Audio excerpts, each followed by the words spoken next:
Second part come is the root cause analysis, what we call, right? Root cause analysis is deep diving into the problem.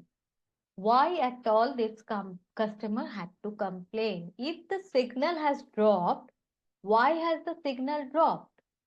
Is it the once or twice, or is it there is a problem in, if it is happening twice, why it is happening twice?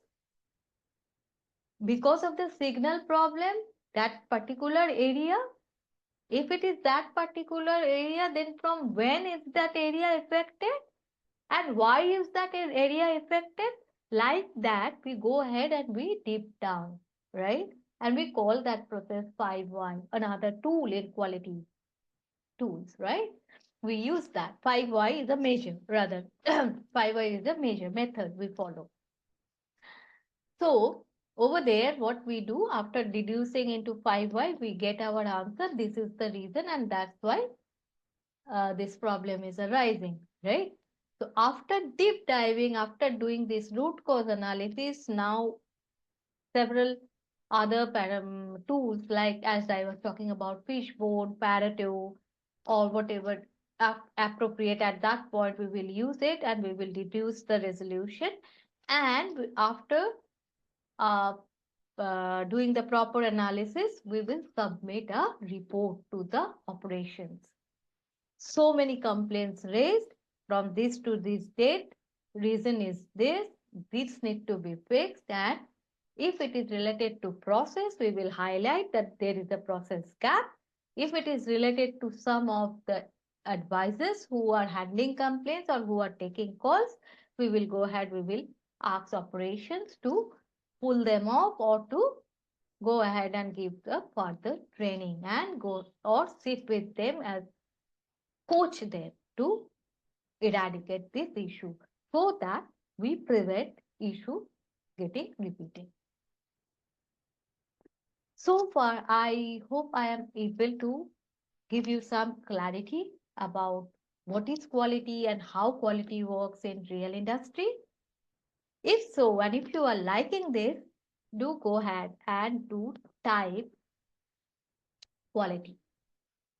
This will give me motivation to render good knowledge to you all and to share my own experiences as well. Right. So we have learned what is real quality. Now, and I was also talking about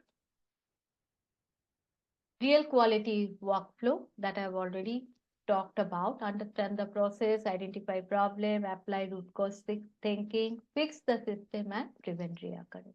Right, just now I have spoke about this, how to do all this by the real example of event management, right?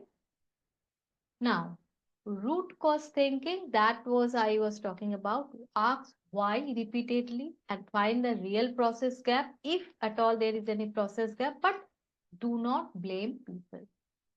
If it is happening for any one or two advisors or even if it is happening for complaints level 2s, as a quality, your job is not to blame people, but to understand why is that happening. We need to go ahead, we need to deep dive, and we need to understand. If there is a process gap, we need to highlight that this is a process related issue. We need to fix it. We need to find a solution over there, and we need to fix that sitting with operations. But if it is related to some behavioral or some other issues, then also there is some as a quality, we will go ahead, we will over there talk to operations, we will coach them, guide them, and so that we can prevent. Remember one thing, we do not blame people as a quality. Blame game is a very easy game to follow. But in the end, what matters is your skill. I will share a small example of mine over here.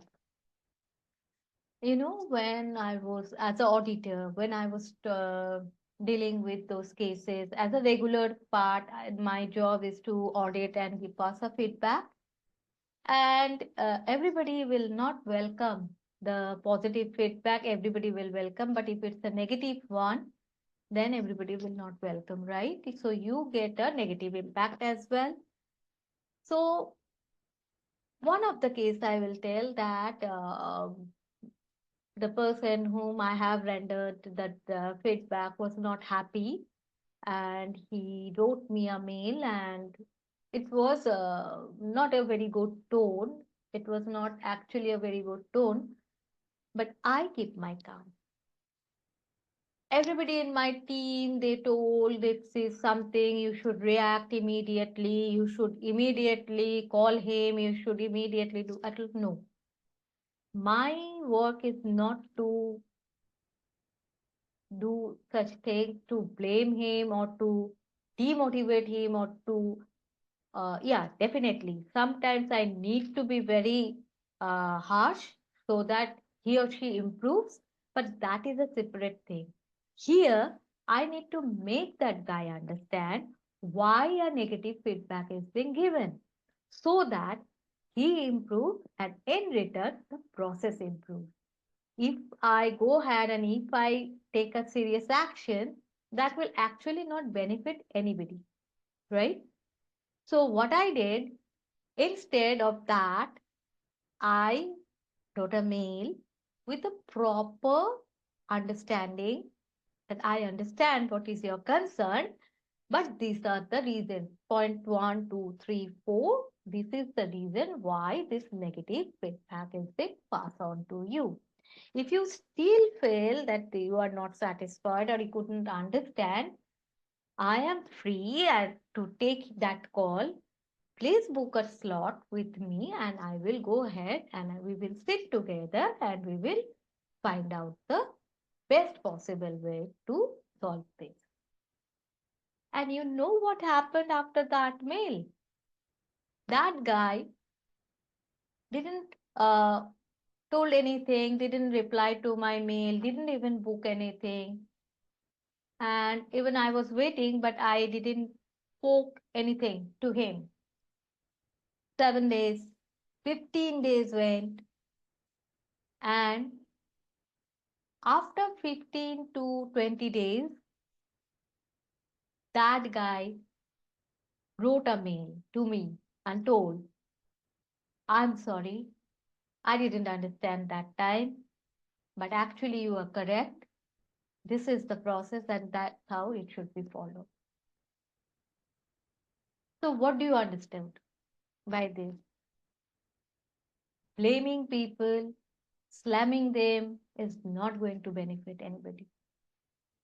It's actually your skill by how you gain trust of the other person whose audit you are doing or to whom.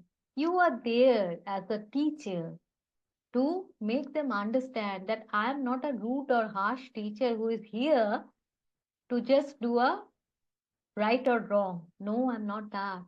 I'm here to help you. I'm here to make you understand where exactly it is going wrong and how you can improve. That is the skill, and that skill makes you valuable. Got it?